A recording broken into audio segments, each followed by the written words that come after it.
Quantos estão felizes hoje aqui? Escolha uma pessoa bonita do seu lado e dê um sorriso para ela. Quem trouxe a Bíblia Sagrada? Abra ela comigo agora.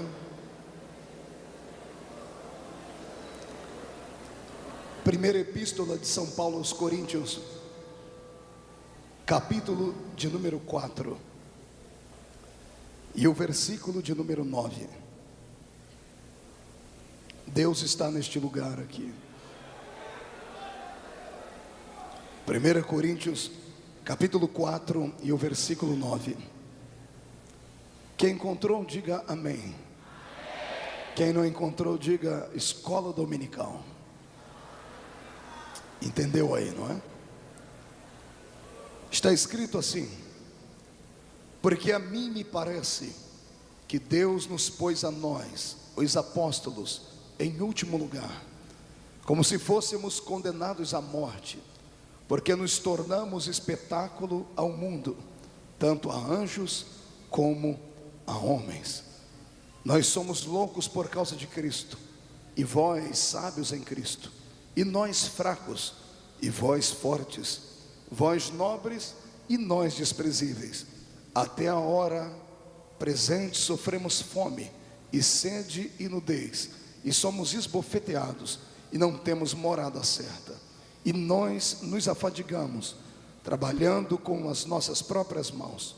Quando somos injuriados, bendizemos; quando perseguidos, nós suportamos; quando caluniados, procuramos conciliação, e até agora temos chegado a ser considerados lixo do mundo e escória de todos.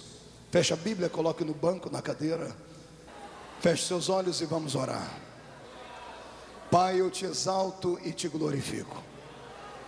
Acredito que daqui a alguns minutos este ginásio vai ficar pequeno para o tamanho da sua glória.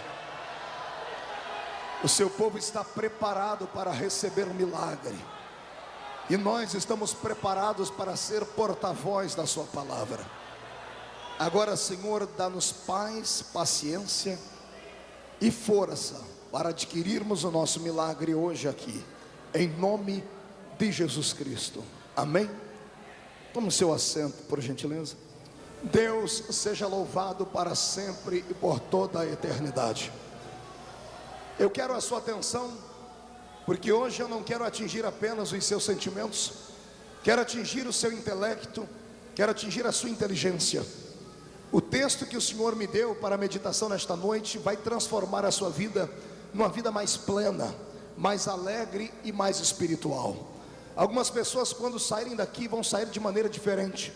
Quando chegarem no espelho hoje à noite, no banheiro, antes de fazerem a sua higiene pessoal, vão se assustar, vão estar mais bonitos, vão estar mais resplandecentes. Os demônios que te oprimiam antes de você chegar aqui ficaram lá fora, e quando ouviram a minha voz no texto que li, já começaram a arrumar as suas malas para cair fora da história da sua vida. O que Deus vai falar agora no seu coração vai empolgar a sua alma, vai te deixar um crente tão cheio de Deus, que até o menorzinho entre nós vai se sentir um gigante espiritual. Aquele que entrou caído sairá de pé, aquele que entrou triste sairá de alegria. E eu vou dar aqui um recado ao diabo: é melhor até ele se afastar daqui, senão é perigoso ele começar a dar glória a Deus com a gente, depois de ouvir esta mensagem aqui. Oh, aleluia! Então vem comigo. Quando eu abro a minha Bíblia na Epístola de Paulo aos Coríntios, eu tenho aqui várias revelações. Uma delas é que Paulo gastou tinta, gastou tempo da sua mente, do seu espírito, para escrever a uma igreja bela e santa. Paulo escreveu 2 cartas gigantescas à igreja de Corinto. A igreja de Corinto não foi a mais rica de todas as igrejas. A igreja mais rica que Paulo plantou foi a igreja de Éfeso. Também não era uma igreja tão elitizada como era a igreja de Tessalônica. Era uma igreja cheia de gente simples. Por isso talvez Paulo era apaixonado pelos esses homens e mulheres aqui de Corinto. Mas era uma igreja diferente. Era uma igreja que Paulo pregou com tanta graça e com tanta unção, que quando você entrava no culto, os diáconos na porta da igreja te davam uma senha, te davam um número. Pergunte para quê? Pergunte para quê, pastor? para você saber que hora é que você poderia profetizar, porque todo mundo era profeta naquela igreja, todo mundo era cheio do Espírito Santo naquele lugar. Um tinha salmo, o outro tinha hino, o outro tinha línguas estranhas, o outro tinha revelação divina. Todos naquela casa eram possuídos pela unção do carisma de Jeová. Eu levanto esta minha mão para o céu e oro para que Deus dê aqui em Itaboraí uma igreja tão viva quanto a igreja de Corinto. Oxalá nasça hoje aqui no nosso meio uma igreja desperta pela unção e pela autoridade divina, uma igreja que ame o Pentecoste e lute por ele, uma igreja que não se envergonhe de dar gritos e saltos na presença de Deus, uma igreja que não tem vergonha de abrir a sua boca e gritar até ficar ronco, porque afinal de contas sabe que o seu grito não se perde no espaço, o seu grito encontra o coração daquele que fez os céus e a terra. Aleluia. Se o irmão do seu lado não é pentecostal, dá uma olhadinha para ele. Pastor, ele não vai me falar se é pentecostal ou não. Eu sei uma maneira de detectar aquele que é do reteté e aquele que não é. Olhe para cá, chegue perto do seu irmão sorrateiramente e sinta o cheiro dele. Faz assim, isso, sente o cheiro dele. O que eu gosto é isso. Gosto de crente que obedece. Pastor, como é que eu vou saber aqui? Simples, se o seu irmão estiver cheirando carne, ai Jesus, se ele estiver cheirando carne ou osso, ele não é do mistério. Mas se você já sentiu cheiro de fogo, cheiro de fumaça, a glória e a graça do Senhor vai pegar você daqui a pouco aí. E eu tenho aqui um recado para aqueles que não gostam de barulho e nem desse mover do Espírito. Dá tempo de ir para casa, você ainda pega um pedacinho da novela Páginas da Vida. Se ficar comigo aqui, o meu Deus vai escrever uma nova página na sua vida hoje, uma página de vitória, de graça e de autoridade. Agora que eu ganhei o seu coração, deixa eu falar o que Paulo estava dizendo. Paulo neste capítulo estava melancólico, estava ele todo sofrido. Afinal de contas, entre todos os apóstolos, só ele disse: eu carrego no meu corpo as marcas de Cristo. Os demais foram vilipendiados truculentamente, sim, sofreram, mas sofreram momentos antes de morrerem. Paulo sofreu durante o seu ministério todo, sofreu o repúdio da igreja que Pedro dirigia. Por isso ele ficou quase 14 anos parado dentro da cidade de Tarsis, até que o meu Deus tocou no coração de Barnabé, para que ele fosse buscar Paulo, e ambos fundassem a pequenina igreja feita apenas por negros, chamada a igreja de Antioquia. Foi assim que nasceu o ministério de Paulo. Mas depois que esse homem se embrenhou com Deus, ele arrumou confusão com o inferno. O diabo sempre odiou o apóstolo Paulo, e também tinha que odiar mesmo. Paulo andava munido de 2 metralhadoras. O que eu disse? 2 metralhadoras. Pastor, que metralhadora Paulo usava? A R-15, aquela israelense? Não, a primeira metralhadora que Paulo tinha era a sua mão. Quando Paulo pegava uma caneta e começava a escrever, os demônios eram metralhados e alvejados, porque até hoje as profecias dele falam altamente aqui. A segunda metralhadora era a boca de Paulo. Quando ele abria a boca para pregar, até os grandes imperadores mandavam ele parar de pregar, não porque a mensagem dele fosse ruim. Um imperador disse: calha a boca, Paulo, porque se eu parar para te ouvir mais 5 minutos, eu acabo me convertendo à fé deste Deus que você sempre serve aí. Eita, camarada ungido e cheio da graça. Mas aqui Paulo estava melancólico, estava machucado, e ele começa a dizer aos irmãos: possivelmente ele deva ter tido uma tarde na casa de alguém que estava moribundo, deitado em uma cama, por ter sido alvejado por pedras e por coisas mais. Paulo então começa a dizer: a nossa vida é assim mesmo. A vida dos apóstolos é sempre a vida daqueles que estão por último. São sempre os últimos a serem lembrados, são sempre os últimos a serem honrados, são sempre os últimos a serem, por Deus não, mas pelos homens, lembrados. Pois bem, Paulo está dizendo e continua a falar: na verdade, a minha vida e a sua é posta nesse mundo em forma de um grande espetáculo. Aqui está o cerne e o centro da mensagem de hoje: espetáculo. Você pode repetir esta palavra comigo? 1, 2, 3. Vai no ouvido do seu irmão para ver se ele acorda e diga: espetáculo. A palavra espetáculo no grego significa teatri zomenoi. A palavra teatris hominoi aponta para o show da existência humana. Quando Paulo está dizendo, nós somos um espetáculo diante dos homens e diante dos anjos, ou diante dos anjos e diante dos homens, Paulo está dizendo, a vida do crente sempre será um show. A vida do crente sempre será cheia de emoções, de lutas, de tribulações, de alegria. A vida do crente é uma mistura de sentimentos que no final sempre terá um grande final feliz. Olha o que foi que Deus falou ao meu coração quando me deu esta mensagem. Marco, o meu povo tem deixado de estar na igreja, tem deixado de congregar para ficar em casa assistindo filmes, novelas, para ficar em casa assistindo tantas coisas, até documentários, e por aí vamos. O meu povo tem transformado a sétima arte numa espécie de Deus. Eu não estou pregando contra o aparelho de televisão, não sou ignorante, mas estou pregando contra aquilo que a televisão mostra e aquilo que atrai a presença do povo. Eu vou provar a você como é nocivo as coisas que aparecem lá. Eu estou aqui pregando já há alguns minutos, e mesmo durante o louvor eu notei alguns crentes, teve gente que não consegue derramar uma lágrima aqui, está mais seco do que olho de coruja em tempo de seca. É uma desgraça ouvir e ver essas coisas. Pior não é isso, o cidadão só consegue ficar triste aqui, só consegue ficar com os olhos secos aqui. Mas quando estava na frente da televisão assistindo o filme Titanic, quando Leonardo DiCaprio morreu com a boquinha toda azulada, abriu a boca a chorar dizendo, ah, o Léo morreu. O que tem de gente aqui que todo final de novela já prepara não um lenço, mas um lençol, porque derrama assim lágrimas. E o pior não é isso, é que o infeliz sabe que é tudo mentira e ainda gosta de sofrer e gosta de chorar. Aí vem para dentro de um culto como esse. Aqui não tem nada de mentira, aqui não tem conto de carochinha. A Bíblia Sagrada é a verdade, a palavra é a autoridade. E quando nós pregamos, tem alguns que ficam aqui paralisados. Eu já vou soltar os meus jargões agora, segura aí.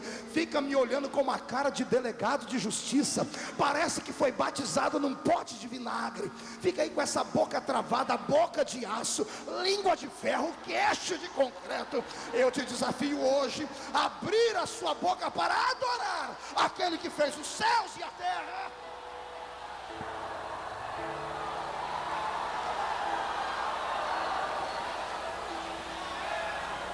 Eu quero hoje provar para você que ser crente é viver uma vida de espetáculo, que ser crente é viver uma vida que é um show. Você não tem motivos para ficar triste chorando pelos cantos, você tem esperança.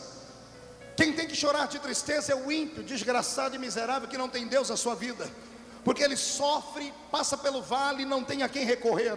A minha Bíblia diz que o pior aqui entre nós, que passa pelos piores vales da vida, ele pode estar sentado no meio de cinzas, pode estar com seu corpo carregado de lepra, pode ter enterrado e pegado na alça de 10 caixões os seus filhos, pode ter tido a sua esposa o abandonado, pode os seus amigos terem acusado ele de ter pecado escondido, pode ter apenas um caco de telha na mão, pois ele fica de pé, coça a sua lepra e ainda grita, eu sei que o meu Redentor vive, porque em breve ele se levantará do céu para me abençoar. Então olhe o que foi que Deus me deu aqui. Estudando e parando para meditar, eu descobri que a sétima arte, a arte televisiva, a arte pregada dentro de uma tela de cinema, ela está dividida em 7 partes. Diga para o seu irmão, 7 partes. Diga 7 itens. Diga 7 credenciais. Está dividido assim em comédia, drama, aventura, terror, suspense, romance e ficção. Se eu provar para você que você pode encontrar tudo isso dentro da Bíblia, você promete para mim que nunca mais deixa de ir à igreja para ficar assistindo uma novela, nem para assistir um filme. Se eu provar para você que na Bíblia nós temos comédia, temos drama, aventura, terror, suspense, romance e ficção, você promete dar um grito de glória a Deus e sair daqui voando nas asas da revelação? Quem promete? Deixa eu ver. Ai, Jesus, levante a mão direita para o céu comigo, coloque no ombro do seu irmão agora e feche a mão no ombro dele, chacoalha ele até ele ficar irritado, irrita ele, diga para ele, se segura aí, porque vem chumbo grosso do céu agora. Pode abrir a boca e adorar ao meu eterno Cristo. Ei, eu encontro na Bíblia Sagrada, ai Jesus, eu encontro na Bíblia Sagrada o suspense. Eu encontro na Bíblia Sagrada o suspense. Suspense É aquela arte televisiva mostrada dentro de um cinema também, de um filme que te deixa tenso, você não consegue respirar, sempre querendo saber o que vai acontecer daqui a pouco. É aquilo que te deixa com medo, e você não sabe de onde vai vir o grande mocinho que vai salvar a grande donzela que está atormentada. Isto é suspense. Eu li a Bíblia Sagrada e encontrei vários textos com suspense. Um deles foi essa: a história não se deu na terra, a história se deu no céu. Dentro da sala onde está o trono de Deus, tem um homem lá, não no corpo, mas o seu espírito, e mesmo em espírito ele está chorando. E se você perguntar para ele: por que é que você chora, João? Ele vai dizer: porque eu vi o livro, e o livro estava fechado, por dentro e por fora, e ninguém na terra, nem debaixo da terra, nem em cima da terra, foi encontrado digno de olhar para o livro, de ler o livro, e nem de arrebentar os seus selos. E eu chorava muito. Olhe para cá, suspense. O céu não é um lugar de choro. A minha Bíblia diz que quem for para lá, dos seus olhos serão enxugadas todas as suas lágrimas. Mas por que é então que João chorava? Ele chorava por causa de um livro. E eu fui estudar a Bíblia para saber que livro era esse. E embora o Apocalipse fale de coisas do futuro, nós também sabemos que João, ao escrever, o Senhor Jesus deixou bem claro ele, dizendo: João, o livro que eu vou dar para você escrever, ele relata coisas do presente, do passado e do futuro. Escreve as coisas que eram, as que são e as que hão de ser. Tem texto no Apocalipse que você pode aplicar no passado, no presente e no futuro. O livro que João viu no capítulo 5 não era apenas o livro das calamidades, não era apenas o livro das desgraças que virão sobre a terra após o arrebatamento da igreja, também era o livro da redenção da humanidade. Talvez você não entenda isso, eu vou repetir: era o livro da redenção da humanidade. Sabe o que estava escrito naquele livro? O seu nome e o meu nome. Naquele livro estava escrito o nome do seu filho, que ainda está nas drogas, mas tem um asterisco na frente do nome dele, escrito assim: um dia vai ser um grande pregador da palavra. Naquele livro estava escrito a história de muita gente que ainda nem nasceu. Pastor, se esse livro era a história da redenção da humanidade, por que é que João chorava? Simples, ele chorava porque aquele livro só tinha finalidades se ele estivesse aberto, e ele estava fechado, estava amarrado, suspenso no céu. João está chorando, ele olha para o lado e não há quem possa abrir aquele livro. Uma voz grita dentro da sala: ninguém na terra, nem debaixo nem em cima foi encontrado digno de abrir o livro. E enquanto ele chorava, a minha Bíblia diz que a cena se desenrola. Vem um homem de branco chegando perto dele, e o homem de branco se aproxima e diz: João, não chore, João, não chore mais. E eu imagino, digo eu, não a Bíblia, João olhando para ele dizendo: meu amigo, você não chora porque você já é salvo, você mora aqui, eu moro na terra. Se aquele livro não for aberto, não vai ter igreja, não vai ter batismo com o Espírito Santo, não vai ter cruzada, tempo de avivamento, não vai ter cantores cantando. O livro fechado não presta para nada. E o homem de branco diz: João, não chores. João, olha quem é que apareceu ali, João. E João olha e pergunta: quem é ele? E o homem de branco grita: eis ali o leão da tribo de Judá, que se levantou para abrir o livro e para desatar os seus 7 selos. Você quer suspense? Eu lhe dou suspense. Vem comigo pela página da Bíblia Sagrada e veja uma imagem alta feita na sua frente. Todo mundo está de joelho e só 3 garotos estão de pé. E o rei decretou: quem não se dobrar diante da estátua vai morrer dentro de uma fornalha aquecida 7 vezes mais. E os 3 não se dobraram. Homens vêm, atam as mãos dos rapazes para fora, e soldados começam a empurrá-los para dentro de uma fornalha que não era feita em um buraco na rocha, era feita no chão. A fornalha era aquecida com carvão, e todos eram lançados ali dentro em sacrifício a deuses, por exemplo, como os deuses do Egito antigo, pagãos. Os 3 garotos estão caminhando para aquele lugar. A batida dos tambores é uma batida fúnebre, suspense no ar. Os irmãos deles, os hebreus que eram covardes e dobraram os seus joelhos que ali estão dizendo entre si: por que é que eles não dobraram o joelho? Não precisavam dobrar o coração, bastava dobrar os joelhos, estavam vivos. As pessoas não querem olhar porque o cheiro da carne queimada vai ser levantado, cheiro de churrasco de crente daqui a pouco vai acontecer, e de repente, cheiro de carne queimada assim, mas não foi a carne deles. Os soldados que levam os garotos por um passe de milagre, acabam caindo dentro da fornalha, e acabam caindo e empurrando os outros 3 juntos, e quando os 3 caem dentro da fornalha, gritando, imagino eu dizendo, agora eu vou me queimar. Um olha para o outro e diz, não está queimando nada, o meu corpo está inteiro, meu cabelo está aqui, a única coisa aqui que está queimando é aquilo que está amarrando as minhas mãos aqui. E não bastasse isso, olha o suspense crescendo, de repente no meio da fornalha, vem aparecendo um homem de branco se aproximando deles. O homem vem se aproximando, em cima de um trono tem um rei sentado. O rei coloca a mão aqui, chama o seu homem e diz assim, nós jogamos 3 homens lá dentro, não foi? Foi, rei. Quem é aquele 4º homem que está lá dentro, que tem o semblante de um Deus vivente? Quem é ele? Olhe para o seu irmão e diga, isso é suspense. Suspense de história verdadeira, suspense de história bíblica. Deixa eu mudar o foco da palavra, deixa eu te mostrar comédia na Bíblia. Comédia tem tudo a ver com humor. Isso é o show da Bíblia, é teatris homenoi, é o espetáculo da vida dos crentes. Eu vou te mostrar comédia na Bíblia. Para você que é crente muito santo, santarrão, e acha que crente não pode sorrir, e acha que crente não pode ser alegre, e acha que crente não pode pular nem dar glória a Deus, você vai apanhar agora, porque a minha Bíblia diz que um dos maiores profetas da Bíblia tinha um senso de humor incrível. Ele desafiou, era maluco, ele não desafiou um homem contra ele, ele desafiou um exército de profetas. Veio 400 de um lado e 450 do outro, e eles começam a sacrificar ao Deus dele. Ele desafiou e disse, o Deus que for Deus verdadeiro vai responder com fogo. E aí Baal, que era o Deus daqueles homens, não conseguia responder, estava viajando, estava fazendo alguma coisa. E agora que os homens estão cortando o seu corpo, eu imagino Elias começando a ter uma crise de riso, porque o crente, quando está a ponto de ter a vitória na mão, a alegria que entra dentro dele vem do céu. A alegria do Senhor é a nossa força. Aí o crente muda um semblante. É por isso que o Espírito Santo está fazendo você sorrir agora, porque aquilo que te dava angústia, depois de hoje, vai te fazer rir. Eu tenho um conselho para você hoje: pegue uma carona na história de Elias, cruze o braço e comece a tirar sarro do inimigo, deboche dele, diga para ele, ei, grite mais alto, o seu Deus deve estar surdo. Você já ouviu falar de algum Deus surdo? Elias está brincando com essas, ei, quem sabe o seu Deus foi viajar e não deixou nenhum recado com seu secretário. Elias está delirando, porque ele sabe que o Deus dele é o único Deus verdadeiro. Elias conhecia as palavras proféticas, e uma delas viria a ser escrita anos depois, esta que eu vou citar agora. Deus dizendo, nunca houve Deus antes de mim, ainda antes que houvesse dia eu era, e não há ninguém que possa livrar alguém das minhas mãos, porque operando eu, quem me impedirá? Quem me impedirá? Quem me impedirá?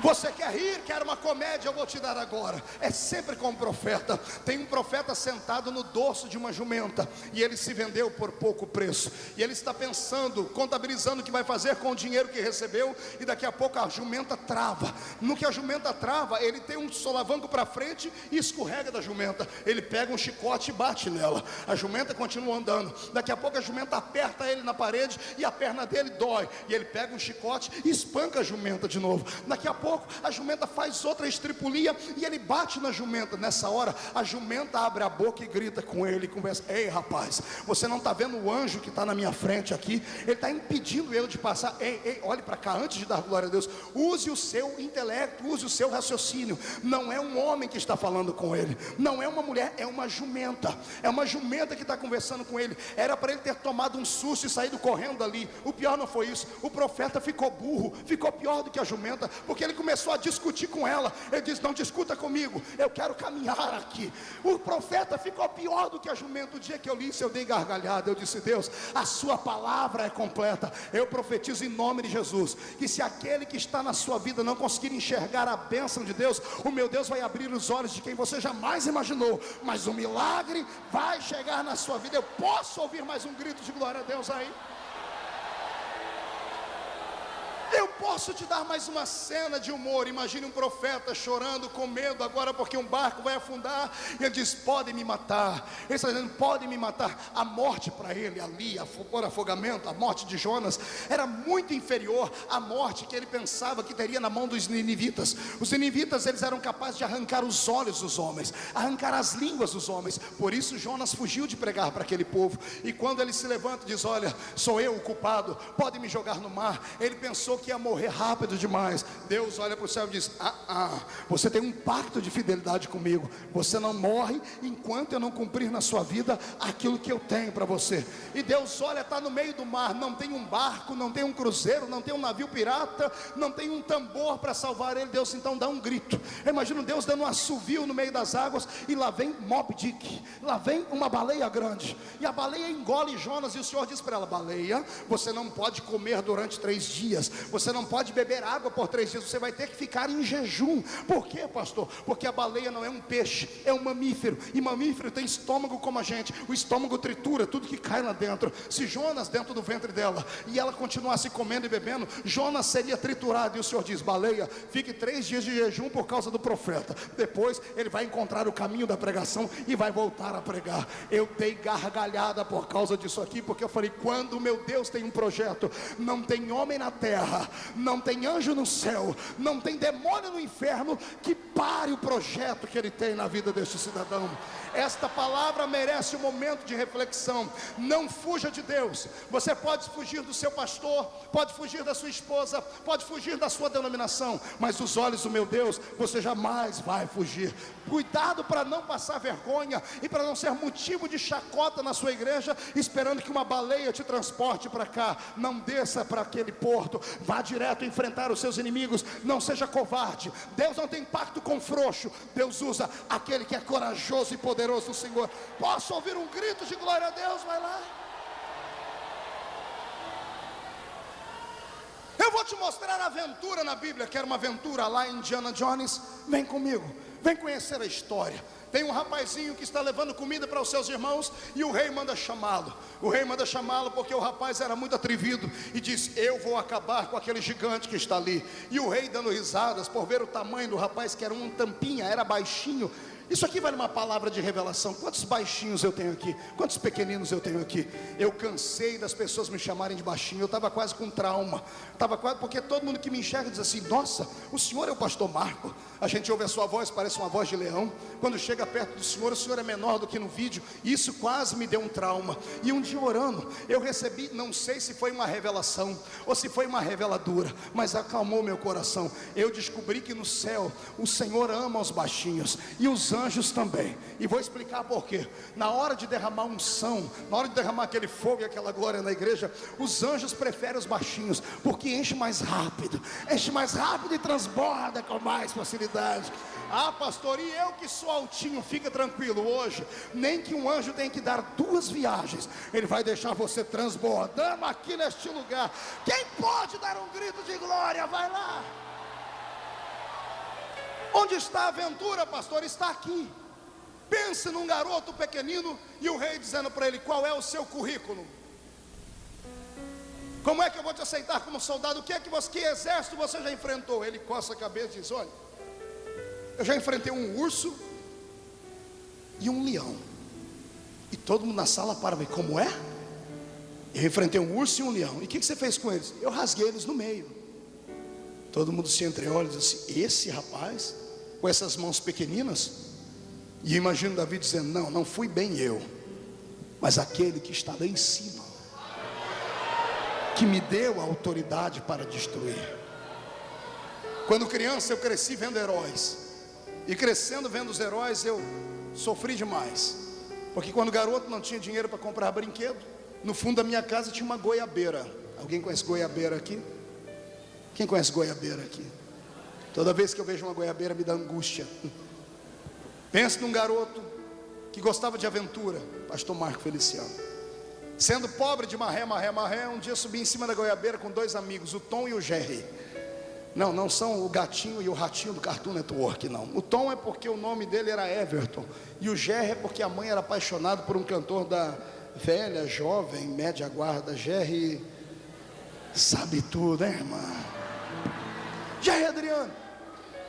E a gente em cima do galho daquela goiabeira, um dos 3 bestas aventureiros gritaram assim: já sei, hoje nós vamos brincar de Liga da Justiça. Quem lembra da Liga da Justiça aqui? Super-Homem, Batman, Anel Verde, Homem-Aranha, Mulher Maravilha, Homem-Pássaro. Cada um no galho daquela goiabeira se transformou num super-herói. E o Tom disse: eu sou o Homem-Aranha. O Jerry disse: eu sou o Batman. E eu era o mais forte, mais bonito: eu sou o Superman, o homem de aço, super-homem. E aí de repente um deles fez um barulhinho de computador com a boca e puxou uma folha da goiabeira e disse: recebi aqui agora uma mensagem lá da NASA.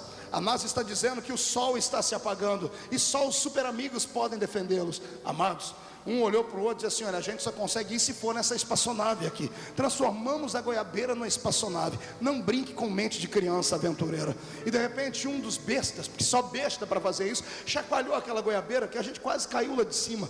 E um disse: o que é isso? Não, foi o motor de propulsão que começou a funcionar.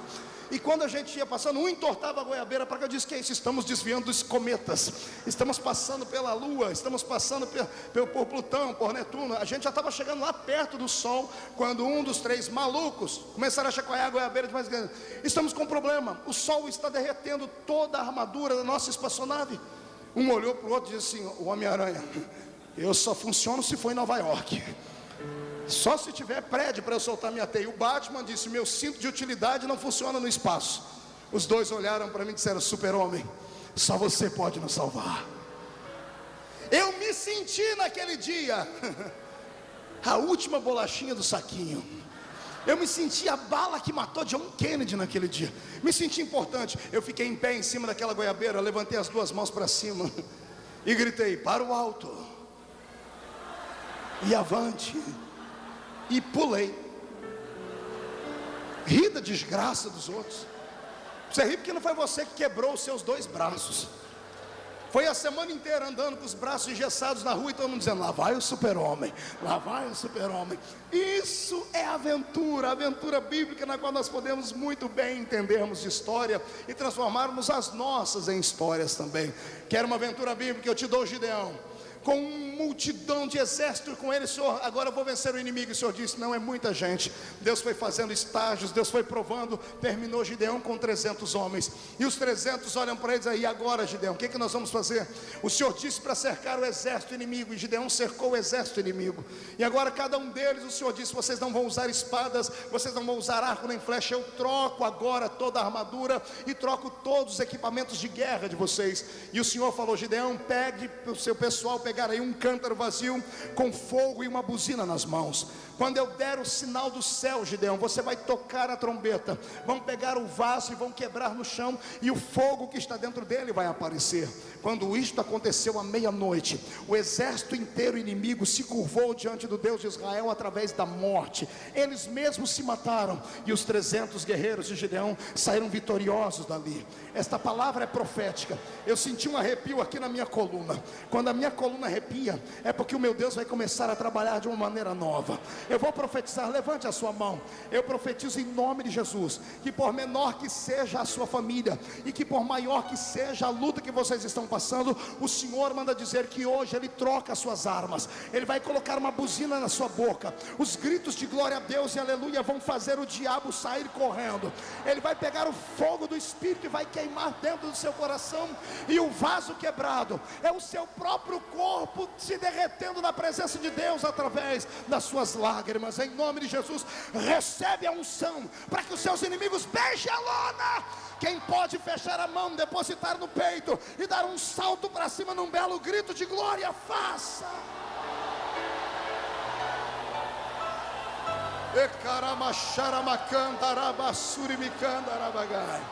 Suspense, comédia, aventura. Deixa eu lhe mostrar drama na Bíblia Sagrada. Pergunte para o seu irmão: trouxe lenço? Trouxe lenço? Diga: se não trouxe, prepare a manga da camisa e a ponta da gravata, porque nós vamos chorar agora. Eu vou lhe mostrar drama na Bíblia. Vou lhe mostrar situações que parecem não ter fim, sofrimento que parece que não tem jeito de se escapar. Tem um rapaz temente a Deus, crescido num lar que temia Deus. Está ele trabalhando com calma dentro de uma padaria em Jerusalém. Estando ele trabalhando dentro desta padaria, trabalhando para o seu povo, para sustentar a sua família, a voz do eterno Deus entra lá dentro e diz para ele: Oséias, levanta-te e vai no meio de uma casa de prostituição e toma uma mulher para ser a sua mulher, casa com ela e tenha filhos com ela. E eu imagino o garoto temente a Deus, de cabeça baixa, dizendo: Deus, eu tive outros sonhos, eu tinha outros desejos na vida, eu tinha outras aspirações. Eu queria ser um homem formado, queria ter uma família perfeita, queria ser um homem que buscasse não a mulher que o Senhor queria, mas a que eu quisesse. E o Senhor Deus olhando para ele, dizendo assim: você não nasceu para outra coisa, a não ser para ser um exemplo, para ser um espetáculo na terra. As pessoas vão debochar de você, Oséias. As pessoas vão colocar apelidos horríveis em você, vão tocar na sua moral, mas não olhe para elas, porque no final eu vou mostrar por que é que eu te levantei na terra. Imagine Deus fazendo um pedido desses para você hoje. Quem é que teria coragem de aceitar? Isso é um drama. É por isso que eu sempre falo para os crentes: não brinquem num culto com as suas emoções. Não pegue, por exemplo, um culto missionário e transforme as lágrimas emotivas de apenas um momento por causa de um testemunho ouvido no púlpito e diga: Deus, eu quero me candidatar a ser um missionário. Não fale sem antes analisar racionalmente, espiritualmente.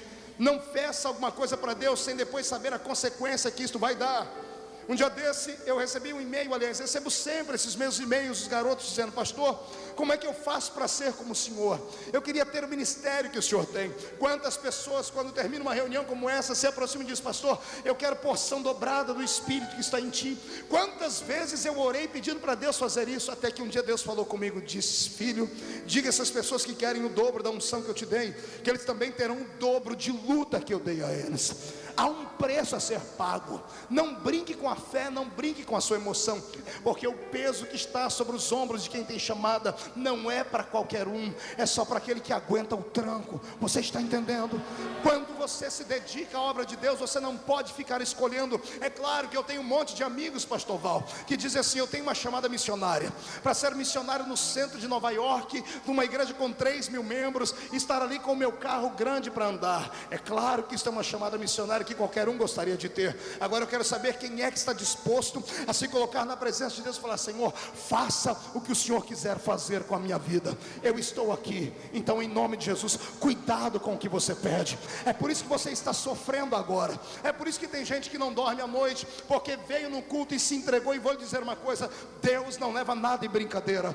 Deus é um ser que não brinca com essas coisas sérias. Se você se entregou num culto, fique sabendo, Ele marcou num papel lá no céu, Ele deixou num canto da memória dele. Quando chegar a hora da vaga ficar vaga, e Ele precisar de alguém para usar naquilo que você se dedicou, Ele vai te chamar. Aí eu quero ver o que é que você vai fazer. Quero ver você deixar a sua faculdade para servir a Deus.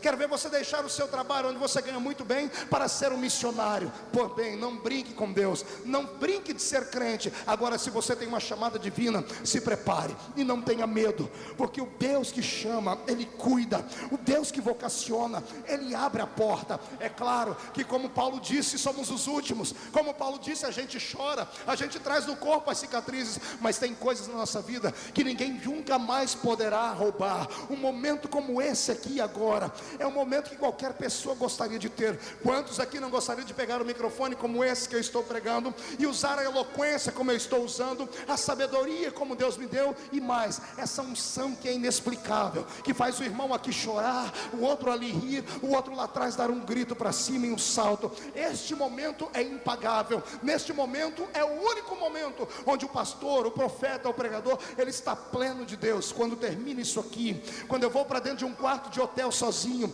quando eu vejo o diabo vir com seus demônios me atormentar, quando a calúnia bate à porta da minha casa, quando os meus filhos se adoecem, quando eu tenho ninguém para poder ouvir as minhas orações, eu sou como você. Eu tenho vontade de morrer, eu tenho vontade que o Senhor Senhor Deus me leve, mas é nesta hora também que eu recebo o único acalento que pode tocar aqui. É nesta hora que aquele que está lá em cima envia o refrigério do seu Espírito sobre a minha alma, e eu posso ter começado a oração caído com o rosto no pó, eu termino de pé gritando, porque eu sei, repito, em quem eu tenho crido. Quem tem uma vocação, não pare, não tenha medo. Você quer um drama? Eu vou lhe dar um drama. Você tem 120 anos de idade, e faz 40 anos que você está no meio do deserto, levando um povo que não te respeita, levando um povo que já tentaram roubar de você a liderança, que fizeram quase você pecar contra o seu Deus. E de manhãzinha você acorda antes que os anjos venham colocar um maná na sua mesa, com a voz divina dizendo: ei, sobe para cá, vamos conversar.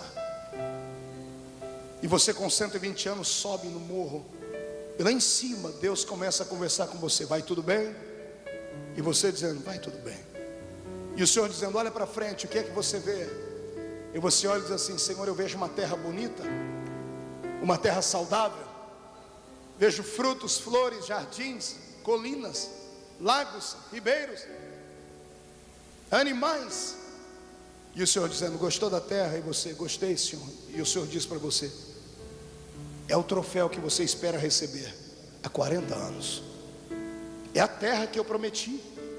Abraão, Isaque e Jacó, os patriarcas, quiseram ver a terra e não viram. Eu deixei ela para a sua geração, Moisés. E Moisés sorridente, segurando as lágrimas, coração acelerado, desritmia no corpo, a perna balançando, 120 anos, imaginei a emoção do velho. E ele dizendo: Senhor, posso descer agora para entrar na terra? Daqui ali é um dia de viagem.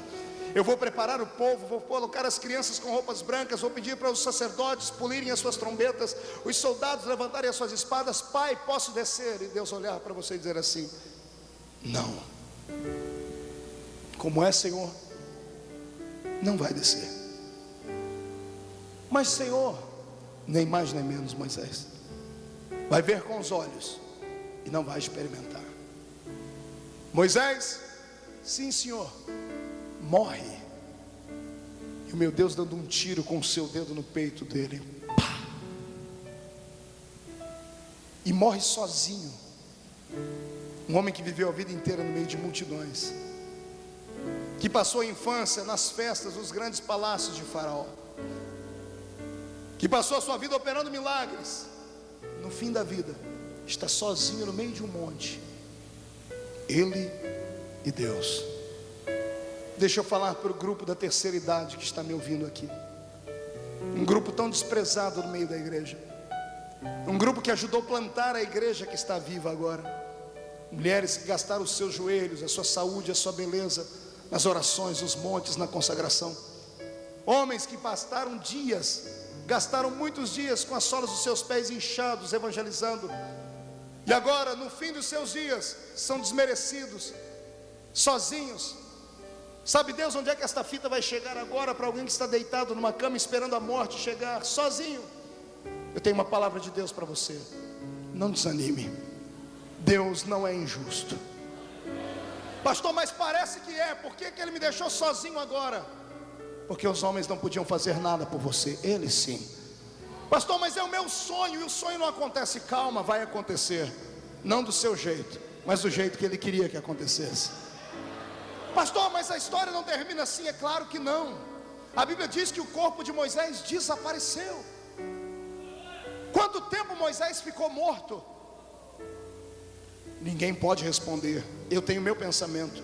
Moisés não ficou morto nem 5 minutos, porque se tinha alguém que merecia aquela terra, era ele.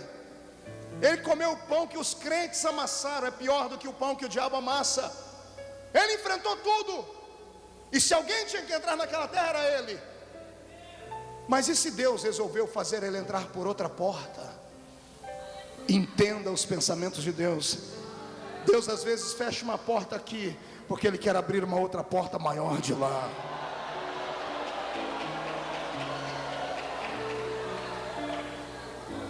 Para mim, Moisés não ficou morto 5 minutos, porque já seus olhos estão abertos, ele está diante do trono, e Deus dizendo: bem-vindo, Moisés. Essa é a terra que emana leite e mel, o céu, Moisés. Mas pastor, ele queria entrar na terra aqui, em Israel. Mas quem disse que ele não entrou 2 dias depois? Quantos dias eu disse? O senhor é maluco, pastor? Não, eu leio a Bíblia. Um dia para o senhor é como? 1000 anos para o senhor é como? 2000 anos depois. 2 dias no calendário de Deus. Depois que Moisés conheceu o céu, o Senhor disse: Moisés, você vai pegar esse companheiro aqui, vocês vão fazer uma visitinha lá na terra prometida. Eu cumpro o que eu prometo, Moisés. Você vai entrar lá. Quem é o companheiro de Moisés? Elias. E lá vem os 2 voando no céu. E aqui na terra tem um cidadão, um jovem galileu andando com seus discípulos. Ele diz: calma aí, Pedro, Tiago e João, só vocês 3, vem comigo. O que é que nós vamos fazer? Eu vou realizar o sonho de um ancião que trabalhou muito tempo para Deus. Ele sobe o Monte Tabor e lá em cima Jesus se transfigura. E quem é que aparece para falar com ele? Moisés e Elias. Aonde? Na terra que manava leite e mel. Eu tenho uma palavra de Deus para você. No seu sonho não vai acontecer como você quer, mas vai acontecer como Deus quer. O que importa é que vai acontecer. Mão direita para cima, faz um carinho nas costas do seu irmão e diga: vai aparecer. Diga: vai acontecer. Vai acontecer. Vai acontecer. Só quem acredita nisso, dê um belo grito de glória a Deus, bem forte.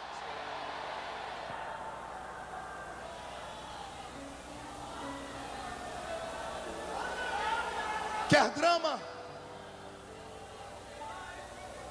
Quer ver o espetáculo da Bíblia? Aperte aí o seu coração agora. Aguenta, coração.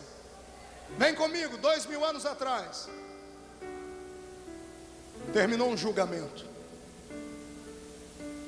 Um rapaz de 33 anos e meio é amarrado pelas mãos e colocado de costas para o povo, amarrado em um tronco.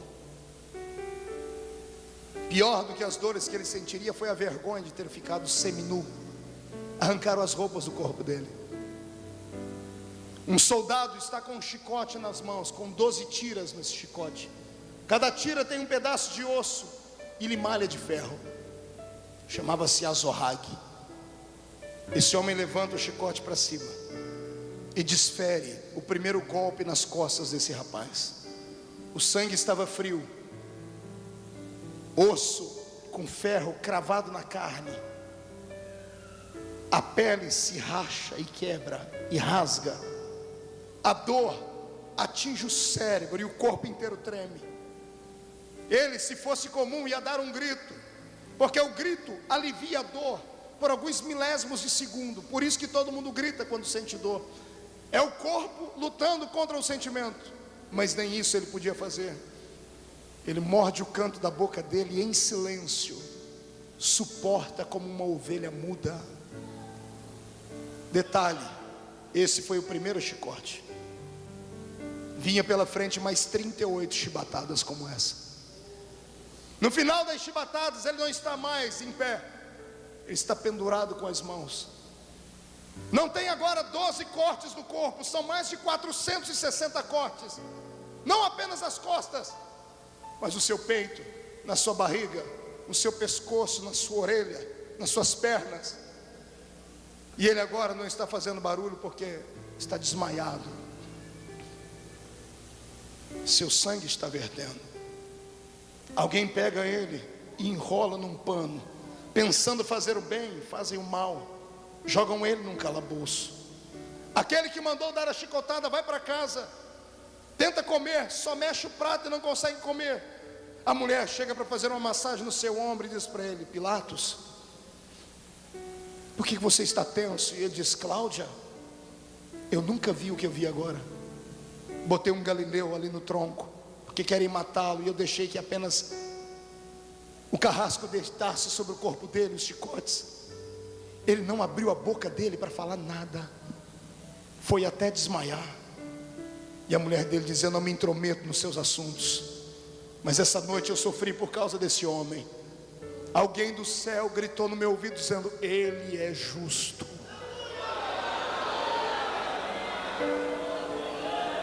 Quer drama? Vem comigo. Ele acordou de manhãzinha. Não acordou com um beijo da mãe, acordou com um soldado chutando o corpo dele. O pano estava sobre ele. Lembre que ele não jantou à noite, nem tomou café de manhã. Perdeu muito sangue. Está tremendo, sofrendo. Pilatos lava as mãos. O povo escolhe esse para ser crucificado. O soldado tira aquela capa que estava sobre o corpo dele de uma vez. As feridas fechadas se abrem de uma vez. Você já tirou um band-aid, um esparadrapo ou um pano colado em uma ferida? Sabe a dor que é? Imagine tirar um pano que estava seco no meio de 460 cortes. Ele gemeu, mas não abriu a boca dele.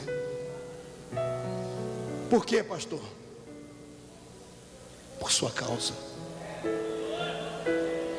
por minha causa. Para quê, pastor?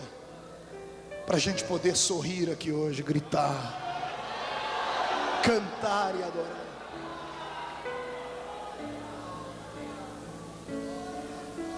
Um infeliz de um soldado põe uma coroa na cabeça dele. Cada ponta daqueles espinhos, ou cada espinhos daquela coroa, tinha quase 15 centímetros. Quando cravaram aquela coroa na cabeça dele, os espinhos atravessaram supercílios, olhos, e ele continuou em silêncio. Botaram uma capa vermelha no corpo dele, pegaram uma cana e bateram na cabeça dele, e ele permaneceu em silêncio. Botaram o patíbulo da cruz sobre os ombros dele, apenas uma parte da cruz, e fizeram ele subir a via da crucificação. Suba comigo. Parece cena de terror, mas não é terror, é um drama. Sobe comigo. A Bíblia não diz que ele caiu, mas por inferência entendemos que ele tenha tombado, porque um soldado pediu para alguém ajudá-lo. Não pegaram ninguém daquela terra, pegaram um estrangeiro, um sirineu. A palavra sirineu significa aquele que é nascido em Cirene. Cirene era uma cidade da Etiópia. Era o único negro que tinha naquele lugar. O soldado está tentando humilhar ele, dizendo assim: ó, ninguém dos seus irmãos vai te ajudar. Tem que vir gente de outro povo para isso. Ele está sofrendo e está ensinando a gente: quando ninguém da sua família te ajudar a carregar a cruz, vai vir um estrangeiro do céu para te ajudar aí. Sobe mais um pouquinho comigo. O Gólgota está sendo tomado por ventos. O astro-rei está lá em cima olhando. As flores estão ali exalando seu perfume até que ele chega. E quando a cruz está montada e ele é posto sobre ela, a primeira mão é pregada de maneira simples. A segunda não foi completamente colocada, porque a cruz não era dele, era de Barrabás. Barrabás era um homem zarrão. A cruz era feita 5 dias antes, do tamanho do bandido. Como ele era menor, a primeira mão facilitou a entrada do prego pelo buraco que estava numa haste da cruz. A outro lado não deu para colocar, então esticaram ele. E o salmista diz que esticaram meu Senhor. Os seus ossos quase se desconjuntam. As mãos estão cravadas por pregos. Alguém amarra o braço dele para que ele não tombasse de cima da cruz quando fosse posto em pé. Os pés recebem 2 pregos, um sobre o primeiro e o outro para prender um em cima do outro. Dor que você jamais imaginou. E detalhe, ele continua em silêncio, respirando forte, gemendo, mas não grita. Levantam a cruz bem alto. 5 soldados para levantar a cruz junto com ele. A cruz sozinha pesava mais de 120 quilos. Ele devia ter uns 70 quilos, 190 quilos. 5 homens desajeitados para levantar. O buraco está no centro do Gólgota.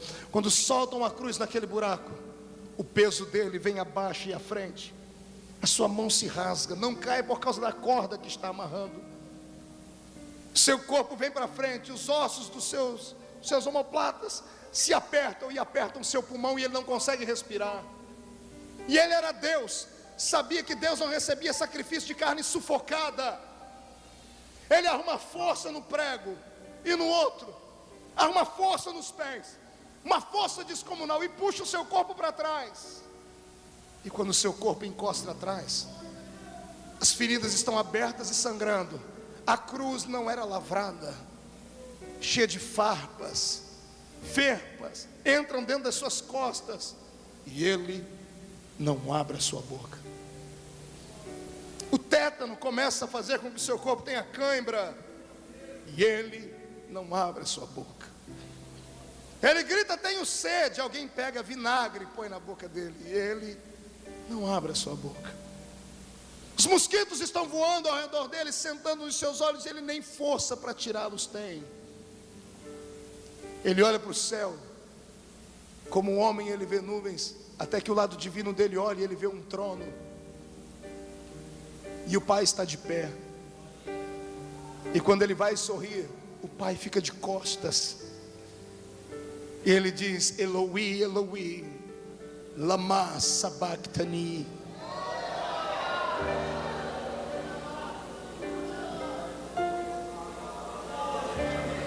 O bandido da esquerda recebe o diabo e diz, tu não é o filho de Deus, desce da cruz. O da direita recebe o Espírito Santo e grita com o da esquerda, nós estamos aqui porque merecemos. Pilatos deu um presente para Jesus, colocou uma inscrição em cima da cruz, rei. O rapaz da direita estica o pescoço e olha e diz assim, rei, ô rei, rei. Aquilo vai entrando no ouvido do meu Jesus, ele está descaído, rei. Ele vai levantando, ouvindo, rei. Pois não, filho. Rei, lembra de mim quando entrares no teu reino, rei.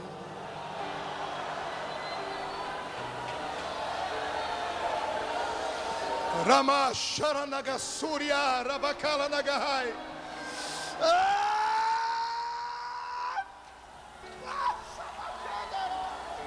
Receba graça no seu coração. Isto é que é emoção bíblica. Eu não consigo entender como é que você não consegue agradar a Deus. Não consigo entender como é que você consegue ficar parecendo uma estátua do Museu Madame Tussauds aqui. Não consigo entender como é que você, crente, não consegue levantar as suas mãos para dar um grito agora. Isto é a palavra de Deus. Ele se calou para que você gritasse. Ele ficou parado para que você se movesse. Ele se fez pobre para que você fosse rico. Quem crê nisso, tire o pé do chão para adorar. Adore a Ele.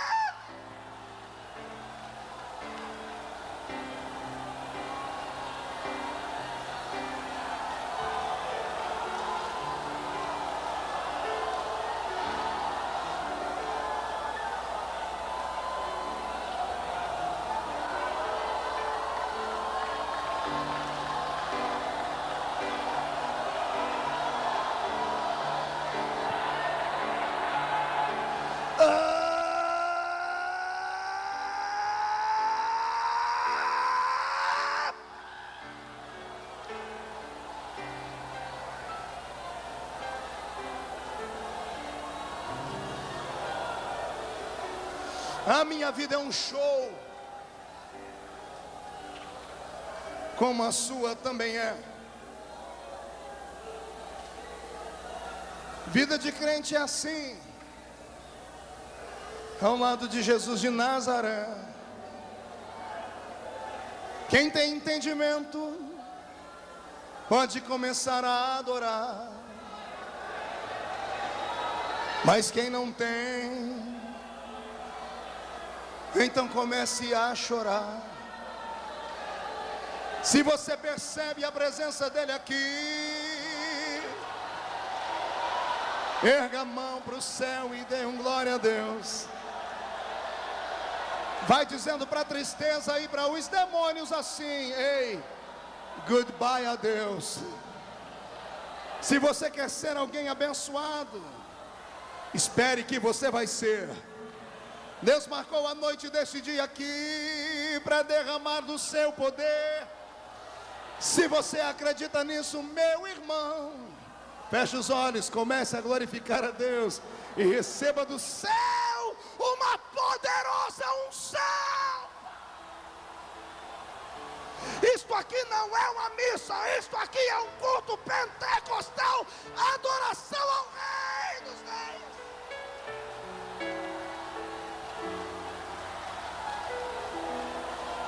Te Teatrizomenoi, o espetáculo, a sua vida é um espetáculo. Os anjos estão te assistindo nessa noite. Então dê um espetáculo de fé, dê um espetáculo de glória. Olhe para os demônios e coloque eles debaixo dos seus pés. Pegue os seus problemas e deposite eles dentro de uma sepultura. Hoje ninguém morre. Hoje é noite de vida. Hoje é noite de esperança e de paz. Quem acredita nisso, fique de pé para adorar a Cristo agora.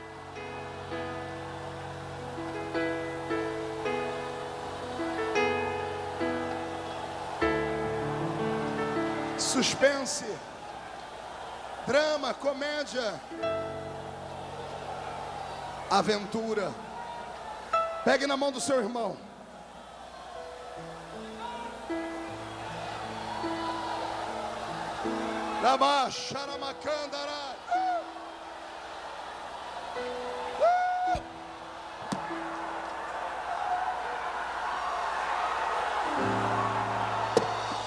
Não me critique, eu sou pentecostal até os ossos. Isso aqui é para quem crê no poder e na autoridade do Espírito de Cristo.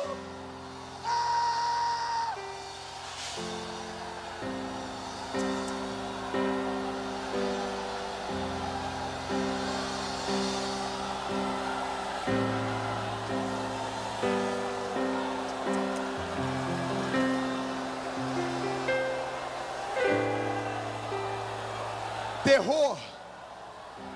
Segure a mão do seu irmão. Estou terminando. Terror. Você quer terror? Imagine você numa festa de aniversário e de presente você vê o aniversariante recebendo uma bandeja de prata. E na bandeja de prata tem a cabeça de um profeta. Terror. Vem alguém andando para o seu lado com a cabeça de um profeta numa bandeja de prata. Terror. Terror para os homens, espetáculo para Deus. A minha Bíblia diz que a morte dos santos provoca alegria no coração de Deus. A cabeça de um profeta morto vale mais do que metade de um reino na mão de um rei. Podem matar um profeta, mas não podem matar as profecias que eles vão falar. Ele vai liberar e falar. Quer terror? Olhe para cá. 12 homens dentro de um barco, uma tempestade em alto mar, e lá longe vem vindo um fantasma.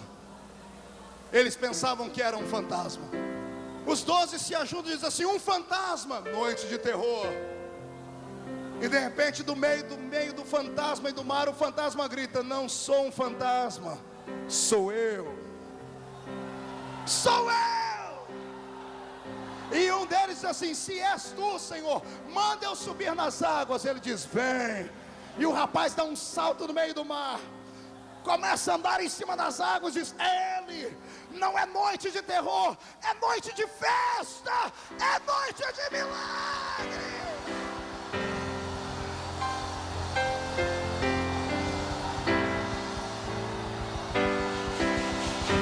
Hoje eu tenho que terminar essa mensagem. Olhe para cá. Romance. Você quer romance? Você nunca mais vai parar para assistir novelas. Quer romance? Eu te dou romance. O meu Jesus é apaixonado pela sua noiva. Onde está a noiva de Jesus aqui? Deixa eu ver. Ele mandou dizer para você assim: por você eu salto muralhas, por você eu abro o mar vermelho para passar, por você eu paro o sol, para a lua, por você eu abato os inimigos, por você eu te tiro de trás das ovelhas, eu te dou um nome forte na terra, por você eu faço qualquer coisa.